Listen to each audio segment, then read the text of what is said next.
Fontainebleau, the magic forest of France, a breathtaking environment that is home to an array of flora and fauna, as well as diverse animal life. It is also the greatest and most concentrated bouldering area in the world that has been a haven for climbers since the 19th century. Spanning for 65 square miles, the forest is saturated with sandstone rocks that provide the canvas for the art of outdoor bouldering. Nestled amongst the oak and pine that make up this national park are some of the trickiest boulder problems in the world. That being said, the one thing climbers love is a challenge.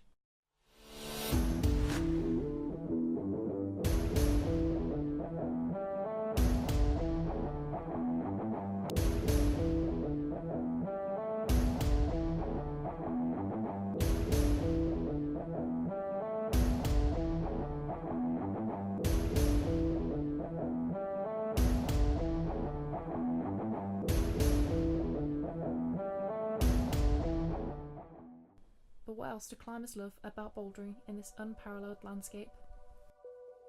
I like the sport in general and how good it is for working out. You don't have to go to the gym. It works on all kinds of muscles and it's great for balance and it's just really fun. Well-being wise, it ticks loads of boxes. You just kind of feel so good in and of yourself and you feel on top of the world. Climbing for me is an escape, really. I spend all day in the office working hard, and it's nice to just get away and do something solitary and for yourself. Most of it's about the setting, and it feels a bit more kind of natural, how climbing was meant to be. But despite the attachment climbers have to this enchanting location, is the environment being affected because of them?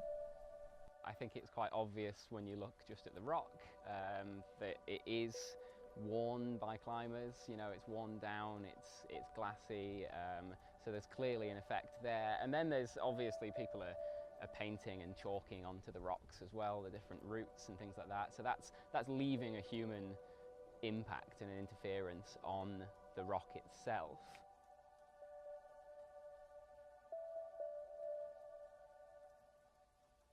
Absolutely. I think some cases they're probably quite minor, so littering.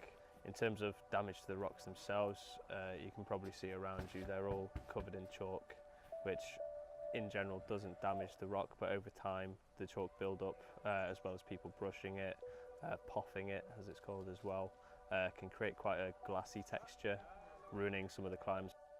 So we're kind of increasing the speed of erosion of some of the rock. Although initially associating the impacts they cause with negatives, climbers do in fact have a positive effect in Font.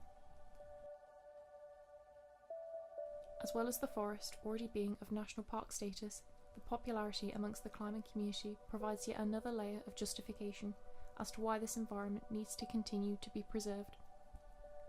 Similarly, climbers are known for recognising the significance of the environment around them, and therefore make provisions to minimise their impacts in climbing areas. Unfortunately, the forest is also known to suffer from its popularity. In September of 2018, a fire devastated the area of Rocher de la Salamandre, destroying a total of 14,000 metres squared of woodland. Although it is not confirmed, it is most likely that the fire was caused by climbers having a bonfire, which are actually banned by the national park. But this is an extreme example of the consequences caused by climbers, and it is not followed without remorse from other members of the climbing community. The Forest of Font is an astounding location that is a mecca for climbers both far and wide. With its rich history, tranquil surroundings and endless bouldering routes, it has earned its place on every climber's bucket list. And despite its setbacks, it is a paradise that at its heart will always be respected by the climbers who flock there, and will continue to do so for many years to come.